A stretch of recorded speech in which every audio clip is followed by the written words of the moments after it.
holy, holy are you, Lord. Holy, holy, holy are you, Lord. The elders and angels bow, the redeemed worship you now. Holy, holy, holy are you, Lord. Holy, holy, holy are you, Lord. Holy, holy, holy are you, Lord. The Elders and angels bow, the redeemed worship you now. Holy, holy, holy are you, Lord. Holy, holy, holy, holy are you, Lord. Holy, holy, holy are you, Lord. Elders and angels bow, the redeemed worship you now. Holy, holy, holy are you now. Can you hear the sound of heaven, like the sound of many waters? It's the sound of worship coming from the throne. There are cries of adoration as the men of every nation, they lift their voices to make His glory known, singing, holy, holy, holy are the Lord. Holy, holy, holy are the Lord. The elders and angels bow, the redeemed worship you now. Holy, holy, holy are you, Lord. Can you hear the sound? Can you hear the sound of heaven, like the sound of many waters? It's the sound of worship coming from the throne.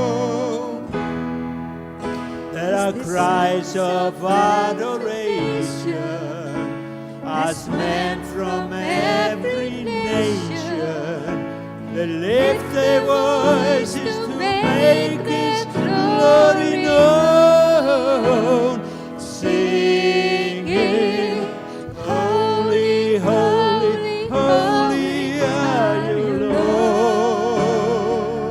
Oh, holy, holy, holy are you, Lord. The elders and angels bow, the redeemed worship you now. Holy, holy, holy are you, Lord. Holy, holy, holy are you, Lord. Holy, holy, holy are you, Lord. The elders and angels bow, the redeemed worship you now. Holy, holy, holy are you, Lord. Holy, holy, holy are you, Lord. Holy, holy, holy are you. Holy, holy, holy are you, Lord.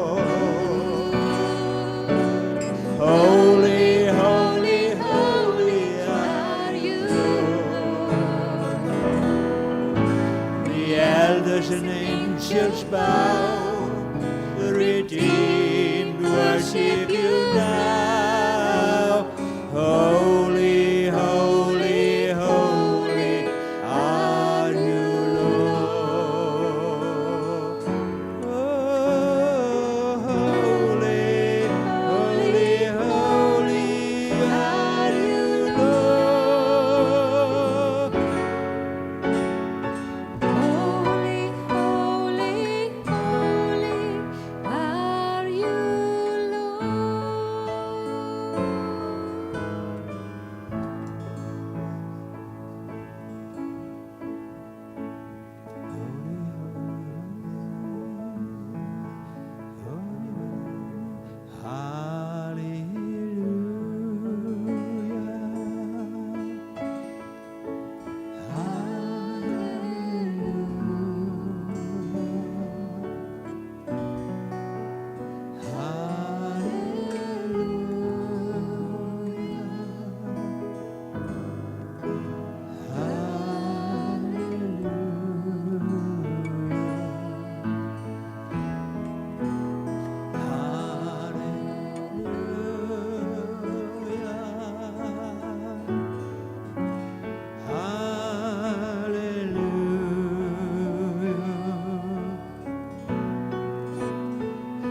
Hallelujah, yes.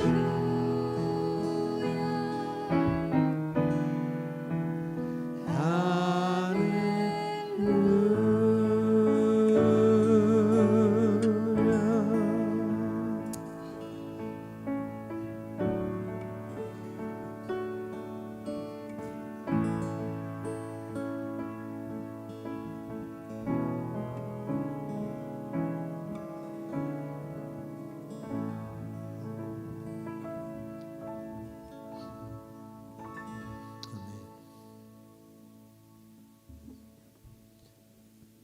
Hvernig gekk eins og vel?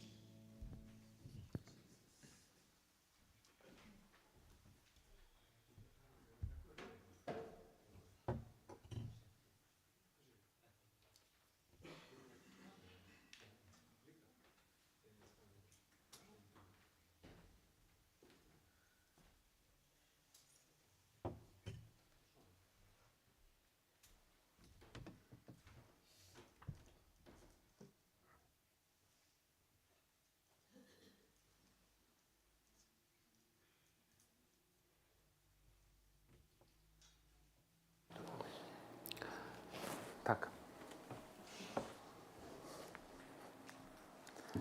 Góðan daginn. Heyra allir vel?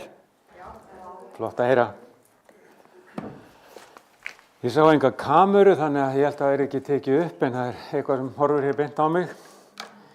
En mér langaði að segja ykkur eitt svona léttan brandara sem ég heyrði, sá fyrir stuttu síðan á netinu. Svona aðeins hreyfði við mér. Það var lítil flugvél sem var með 4 innanborðs. Það var sem sagt læknir, lögmaður og það var prestur og það var lítill unglingur, eða unglingur, unglingsaldri.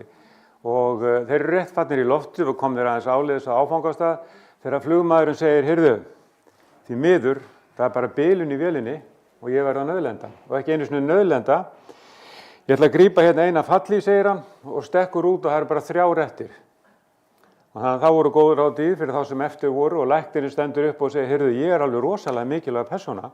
Það býða mér hérna fullt af fólki niðri sem að, ég þarf að bjarga lífi og hérna bara, þú veist, það er mikið að vera, þannig að hann grípur eina fallíf, tekur hann og stekkur út. Og það voru 2 fallífar eftir og þá segir lögmaðurinn, ég hérna er búinn að nánast gangi í gegnum öll próf sem hægt er að gangi í gegnum, er mjög vel gefinn og greindur, er að hjálpa fólki í hérna fjárhagserfiðleikum og mörgum öðrum erfiðum hlutum, hann grípur eina og stekkur út. Og þá er bara ein eftir og presturinn segir við unga strákinn, heyrðu, ég er búinn að lifa góða ævi og ég veit alveg nákvæmlega hvert ég er að fara þegar ég fer.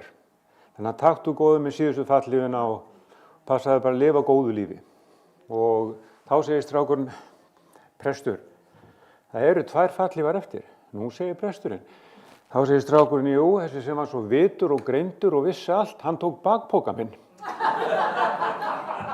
Þannig að það er ekki... Það skiptir máli hvaða föruneyti þú ert með. Skiptir mjög miklu máli. Einhvern tímann las ég, eða heyrði fyrir langa löngu, að hvar helstu fjársjóður veraldar eru. Og einhver sagði að það er ekki peningarnir allir á Wall Street, það er ekki verðbréfin og Wall Street heldur, það er ekki úraníunámurnar í Rússlandi eða gullnámurnar í Afríku. Hvar eru mestu fjársjóður veraldar? Og þá var einhver sem sagði í kirkjugörðum heimsins. Og ég staldra að viðbýtu, eru menn að grafa sig þar með sverð og gull og gimsteina? Nei, hann sagt, því að í kirkjugörðum landsins, eða víða heim, það eru söngvar sem aldrei voru sungnir. Þar var kærleikur sem aldrei var gefinn, vinátta sem aldrei var veitt, bækur sem ekki voru skrifaðar, ljóð sem ekki voru lesin og þar fram eftir götum.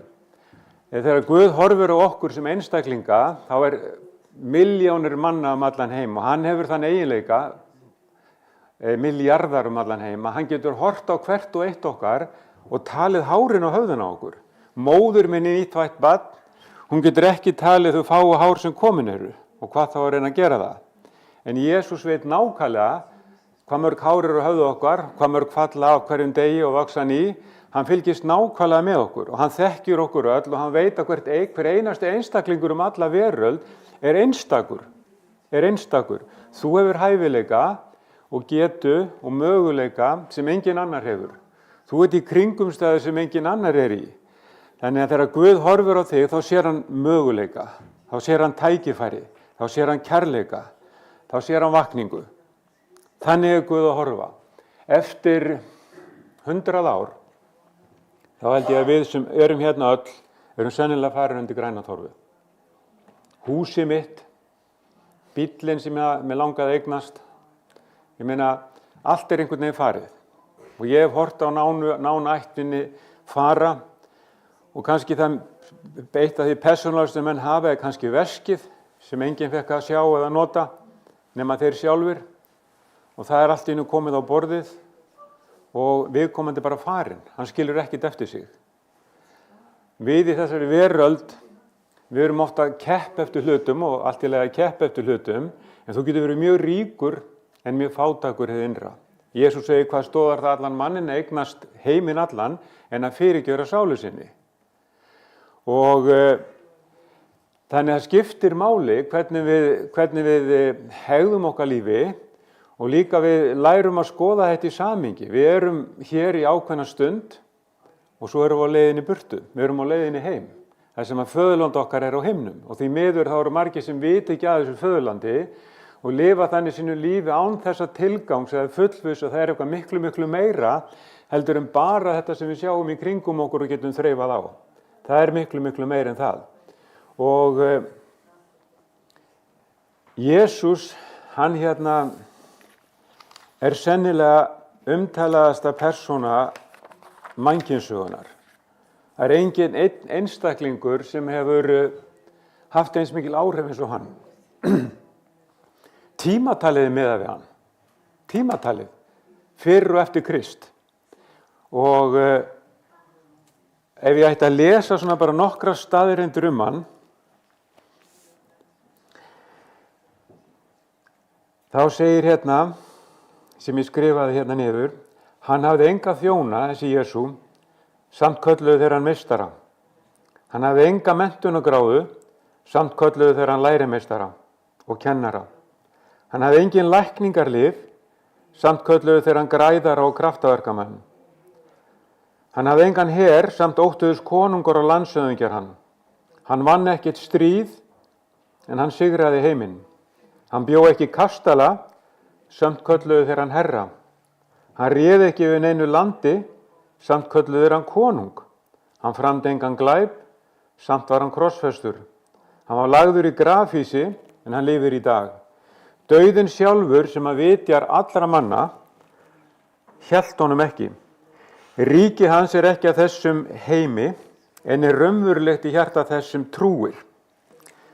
Hann talaði kærleika, líf og fyrirgefningu og orð hans hafa snert við milljónum.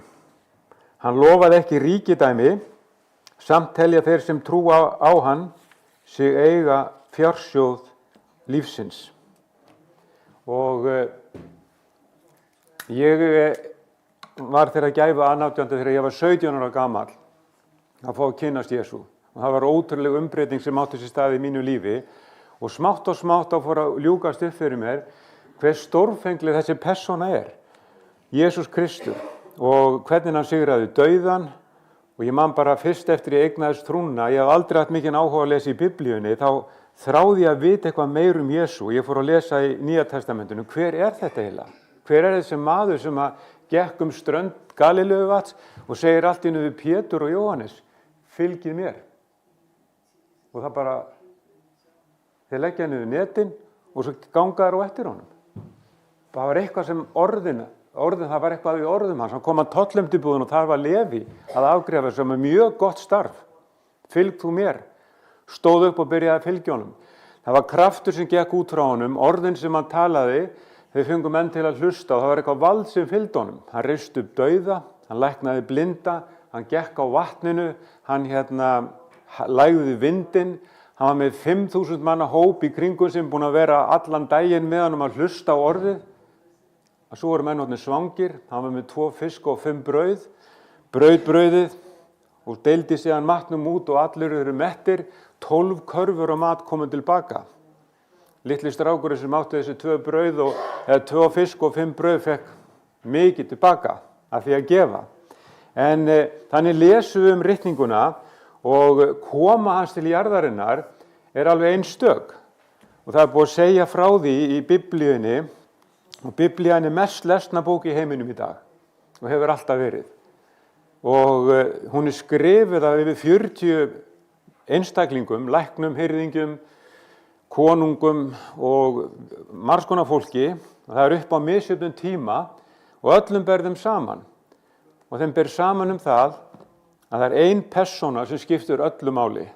Og það persóna sem mun fæðast á ákveðnum tíma í mannkynssögunni og allt Gamla testamentið spái fyrir og það eru hundruður spádómar sem segja fyrir þennan atburð.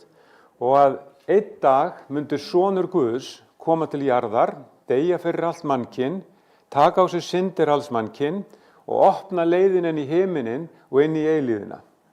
Og þegar þessi atburður að fara að eiga sér stað, þá sjáum við í Betlehem, þegar María og Jósef eru komin þangað, að fæða litla drenginn Jesú, þá gerist það að út í haga birtast 100 engla. Hirðarnir þarna ég veit ekki hvað eru margir sem segir hafa verið 3, þetta hafa nú verið fleiri. Þá birtist allt í einu herskari engla og fer að lofsyngja og segja sælur þeir sem heyra og nú oss frelsari fæddur. Og þeir fá vitneskju það hvar þetta þannig að þeir ganga til Betlehem og koma jötunni þar sem barnið og sjá barnið.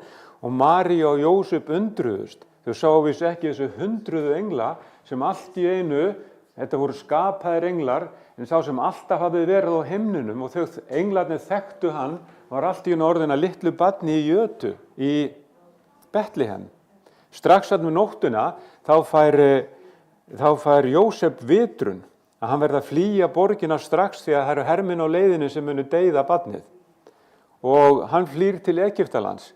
Stuttu seinna herskari mættur frá Herodes frá Jerúsalem og það eru öll börn undir 2 ára aldri, sveinbörn, þeim slátrað og það var grátur í borginni. Allt þetta sagt fyrir í Gamla testamentinu, nákvæmlega þetta. Þau flýja til Egyptalands og stuttu seinna koma þau til Jerúsalem til að láta blessa drenginn og í Lúkasarguðspjalli segir að þar var maður Símon hét. Hann var réttlátur og guðrækinn, mænti huggunar Ísraels og heilagur andi var yfir honum.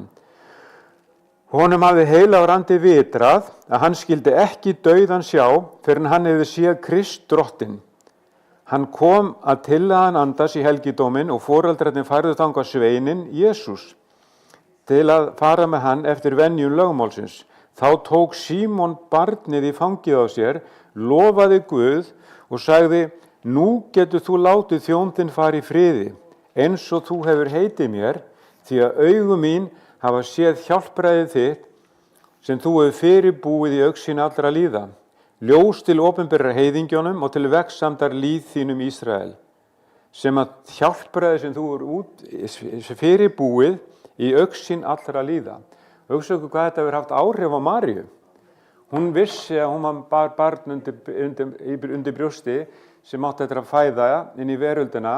Hún var ekki getið með neitt karlmann, hún vissi að þetta var yfirnáttúruleg fæðing og þarna kemur einhver og segir sko þetta barn mun vera blessun til allra líða og hún geymdi þetta í hjarta sínu, en ég oft hugsaði það þegar María var að ala drengin upp og Jósef líka, vissuðu raunverulega að þegar þau héldu á honum að það voru að halda þau raunverulega á Guði. Vissuðu raunverulega að þau kysstu hann á enni, að þau voru að kyssa enni Guðs. Vissuðu raunverulega að þetta var sá sem hefur alltaf verið og mun alltaf vera. En hann var kallaður til að fara á krossin og við þurfum aðeins að útskýra af hverju það var.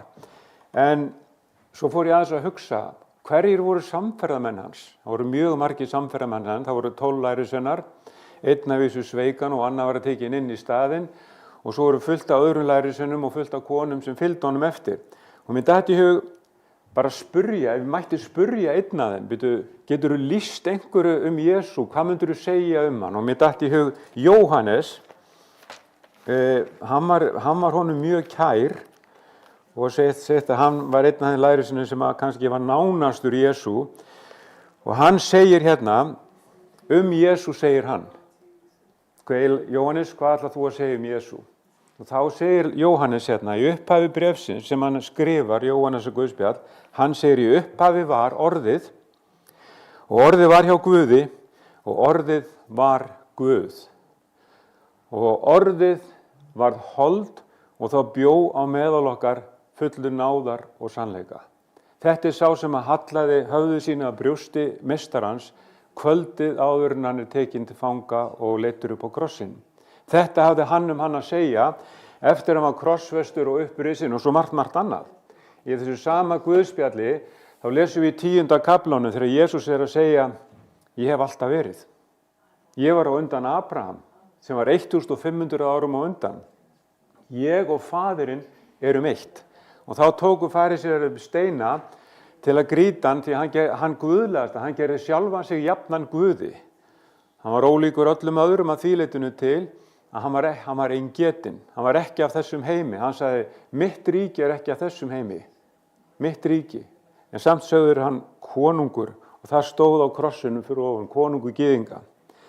Nú ég myndi allt líka í huga að tala hérna, ef við segjum Pál postuli, maður sem að algjörlega var á bandi faríseana og elti þá kristnu.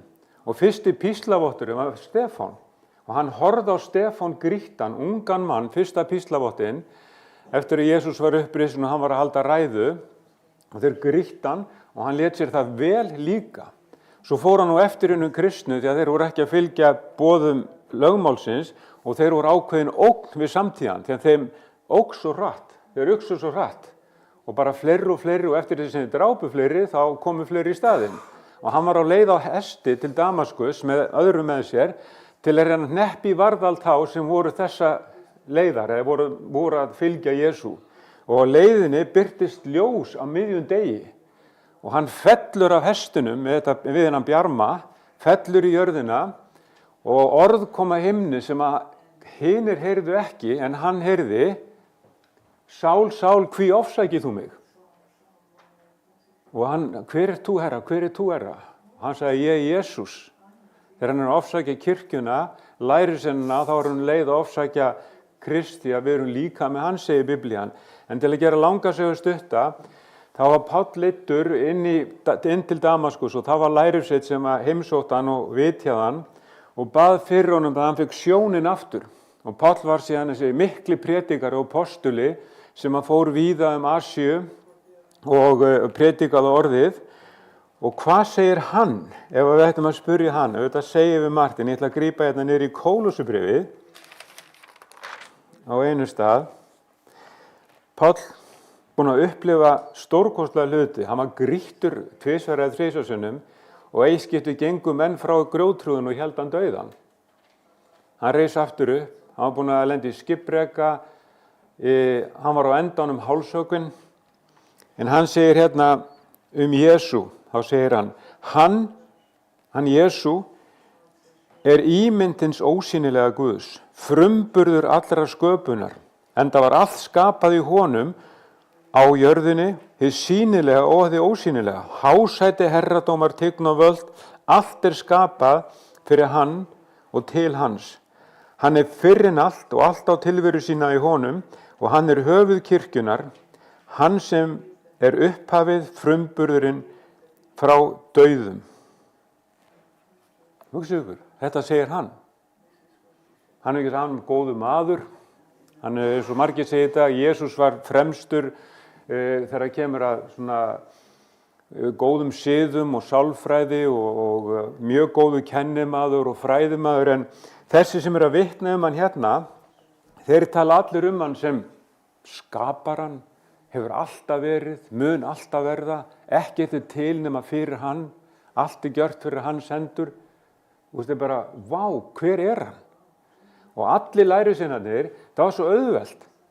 Þú stendur frammi fyrir spjóti og hermönnum, afneitaðu Jesú. Það er svo einu auðvelt, já, ég bara afneita honum, bara, ok, allir nema einn þáðu krossdauða, þráðu písladauða á mjög svo mismunandi hátt. Aðeins einn lærisveinn sem ekki dó nema bara eðlilegum dauða var Jóhannes sem ég vitnaði í hérna fyrst. En sagan segir að þeir hafi reynt að drepa hann í Róm með að láta hann síga hann í heitan pott sem var fullur af olíu og var búið kynd undir. Og þegar ég sá að það virkaði ekki á hann, þá var hann sendur á eyjuna Patmos til að vera þar. Og þar var hann til 11 ára og þar skrifaði hann opinberunarbók Jóhannesar. En þegar við horfum á líf þessara einstaklinga og hvað þeir höfðu að segja hann, þá fór ég líka að hugsa að byrja, hvað hef ég að segja hann? Ég er búin að vera með honum, eða þekki hann í 50 ár og það þekki mig enginn eins vel eins og hann, ekki kona mín, börni mín, mamma mín nei, það þekki mig enginn eins vel eins og hann. Og það er enginn sem að getur nálgast mig á þann hátt sem hann gerir. Ég get sagt við konuna mín að ég er með tannpínu og hún finnur til með mér, en ég finn verkin en ekki hún. En Jesús er þannig, hann finnur verkin með þér, hann veit nákvæmlega hvernig þið líður. Hann er búin að ganga í gegnum lífið eins og við töluðum það, hann er búin að fyrir 2000 árum, þá gekk hann í gegnum lífið þannig að hann náði að nálgast hvern einasta mann. Og það gerði hann að síðust á krossinum upprisinni.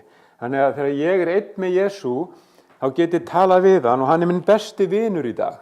Ég get sagt honum hluti sem ég hef kannski erfitt með að segja öðrum. En ég finn að leið og ég tók á móti honum, 17 ára gamall, ég held mig alltaf ég var svona trúaður áður eða þannig, en ég eignaðist ekki lífi með honum fyrir en að ég sagði Jesús, ég þrá að þú komir inn í mitt líf, fyrirgefðu mínar syndir og ég meinti það í mínu hjarta, þá gerðist eitthvað. Og það var bara eins og kveikt hefði verið á ljósi í mínu lífi. Og þannig byrjaði ég mína göngu eins og svo margir aðrir forfeður mínur og þeir sem á undan eru farnir, alveg frá dögum Jesú og fram á minn dag. Í dag eru milljónir að upplifa Jesú Krist. Ég var að lesa bara í gærkvöldi að þeir áætla núna að sé 1 milljón manna bara í Íran, í einu erfiðasta múslimalandi á jörðinni, 1 milljón manna sem eru komin til trúar þar. Og það er bara þvílík vakning að eiga sér staðar í Indlandi, Hindúalandinu, Búddisma. Þar eru kirkjur sem eru orðnar 300.000 og bara lögreglan þarf að stjórna traffíkinu, það er svo mikið af fólki að koma. Það er alla veröld trúi ég núna að Guð sé að senda mikla vakningu og vekja fólku upp. Því að tíminn nálgast, alveg eins og Jesús kom og Biblían segir fyrir það, hann mun koma og hann kom, eins mun hann koma aftur í skýjum himins. Og við sjáum bara ólguna í heiminum, stressið, pirringin, styrjaldirnar. Það við erum að nálgast á tíma sem að ég trú að Jesús mun koma aftur. Og þá er svo gott að eiga hann í sínu hjarta. Til að útskýra krossin aðeins, sem er mjög mikilvægt að við áttum okkur á, þá ætla ég að fara aftur til þess að ég var 12 ára gamall og ég var staddur í Neskirkju og þar er stytta af Jesú á hillu, svona tréhillu, þar sem hann hangir á krossi og ég var í fermingarfræðslu þarna. Og Og ég man, ég staldraði við fyrir framan þessa styttu einu sinni og ég spurði Jesús, af hverju? Af hverju stekst ekki niður á krossinum? Af hverju öll þessi auðmýking? Þeir hættu þig og spottuðu, stigðu niður á krossinum, þú gast bjarga á öðrum, nú getur ekki bjarga sjálfum þér. Og meiri sé einn af þeim sem var krossfestu við hliðina á honum, hvatti hann til að gera þið sama. En hinn var greinilega auðmjúkur og sagði, við höfum ekki neitt til saka unnið, minnstu mín. Og þá sagði Jesú, í dag skaltu vera með mér í paradís. Kannski þetta svo fyrsti sem eignaði svona lífið í Guði. Þarna var hjálpræðið verða veruleika. En þetta skildi ég ekki. Og ég heyrði dæmisögu fyrir mörgum árum síðan. Og Þorvaldur Halldórsson heitinn söng þetta, þennan atburð. En sagt að það var konungur sem bjó í ríki sínu, mjög réttlátur og staðfastur konungur. Og hann setti lög sem voru mjög falleg í ríkinu. Og hann sagði, og réttlátt, ef einhver brýtur þessi lög, þá verður hann tekinn hérna niður á torgi og þar verður hann hittur einhverjum 39 vandarhöggum. Enginn vildi brjóta lögin því að þau voru réttlátt. Og enginn vildi láta hýða sig. Svo liðu dagar og vikur og mánuðir og svo allt í einu voru lögin brotin. Og sendiboðinn kemur hlaupandi til konungs og segir, herra konungur, lögin voru brotin. Og konungur segir, refsingin fer fram, leiðir sökudólgin inn. Og þá segir sendiboðinn, herra konungur, það var þín eigin móðir sem braut lögin. Og það þyrmir yfir konung og orðurómurinn spyrst allt ríkið að það var móðir konungsins sem braut lögin. Hvað ætlaði konungurinn að gera? Dagar liðu og svo var ákvað dagsetning þar sem hirtingi skildi fara fram. Og það var múgur og margmenni mættur á torgi til að sjá hvað konungur myndi gera. Móðurinn bundin við stólpann og bakið á henni bert og konungur gefur böðlunum merkjum að hirtingi skuli fara fram. Þegar svipan hvín í loftinu, þá væpir konungur af sér hempunni, leggst yfir bak móður sinnar, þannig að öll höggin 39 lenti á baki konungsins. Allir sáu að refsingin fór fram og konungurinn var réttlátur. Hann bara tók út refsingu móður sinnar. Og Biblían segir að allir menn hafi syndgað og skortir Guðs dýrð. Við fæðumst einhvern veginn inn í þessa veröld með bakið í Guði. Og við finnum það að það er ekki allt alveg rétt. Og Jesús kom inn í þennan heim til að bera þína synd, þinn sjúkdóm og númer 1, að fæða þig inn í eilífðina með sér. Deyja þínum dauða. Og það getur enginn dáið mínu dauða nema Guð sjálfur. Þannig að hann kom og dó mínum dauða. Hann segir, í dag ertu með mér í paradís, sagði með þá sem var á krossinum. Hann sagði við sína lærisveina, ég lifi og mun lifa. Sá sem að trúir á mig mun lifa þótt hann deyi. Og þetta er upprisu boðskapurinn. Eftir að Jesús var upprisinn, hugsaðu ykkur, þetta er má segja, eini atburðurinn í allri mannkyns sögu, þar sem við vitum að einhver sem var dáinn, pyntaður, stunginn með spjóti eftir að hann var dáinn, rís upp á 3. degi, alveg eins og ritningi talar og á meðal lærisveina sinna í 40 daga, hugsaðu ykkur. Og ekki bara þessara 12, heldur mest birtist hann á einum stað við Galileuvatnið, þá voru þau staddir 500 saman.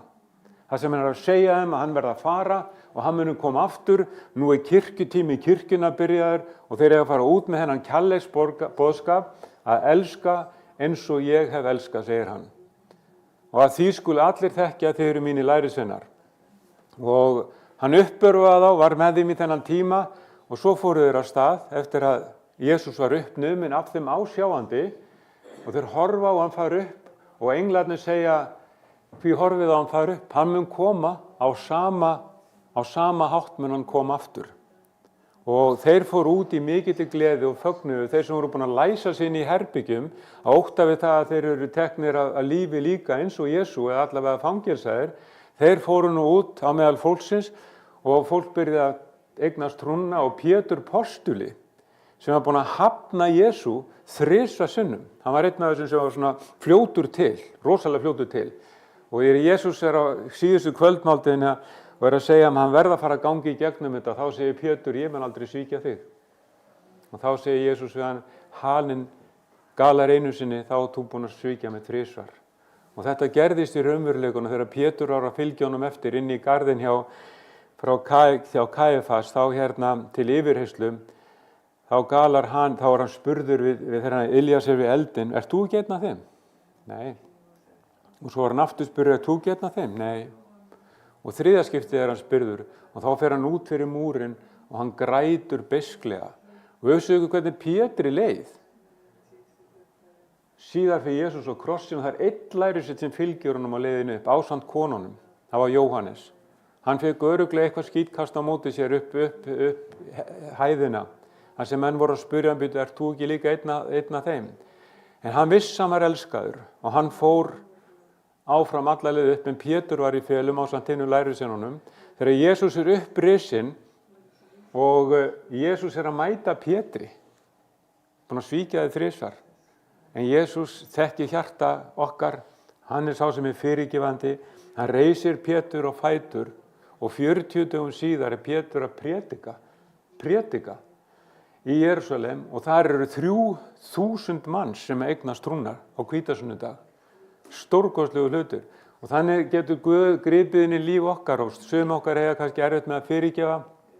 Það einhver biturleiki, það eitthvað sem að glíma í lífi okkar. Við erum búin að vera að ganga á vegginn dálítið oft.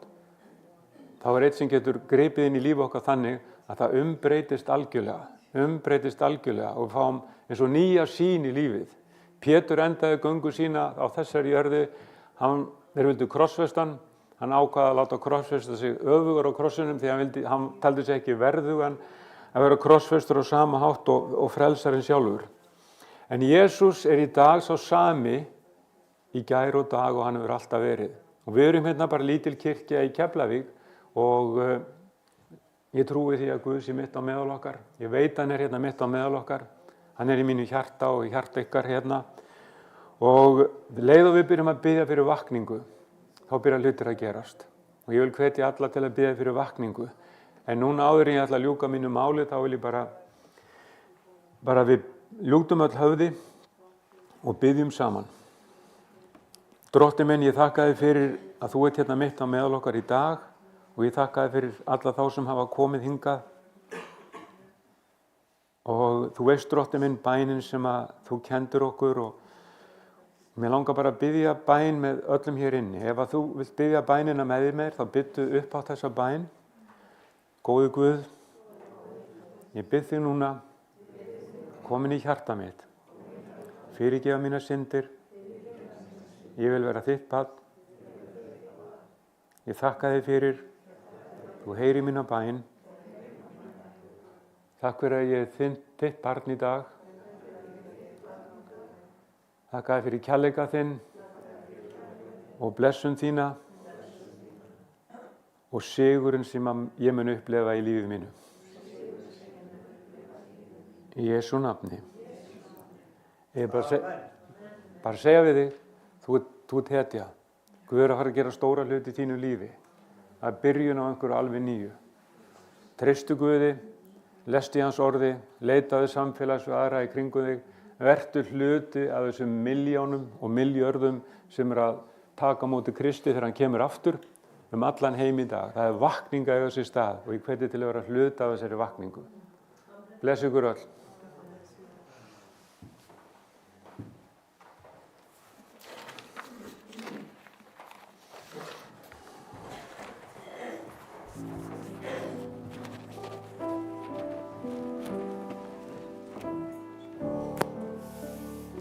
Syngja hérna einn gamlan lofgjörðakór, gleymum sjálfum oss stund og lyftum Jesú upp og lofum hann.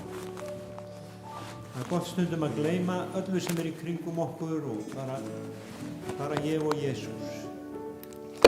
Gleymum sjálfum oss stund og lyftum Jesú upp og lofum hann. Gleymum sjálfum oss stund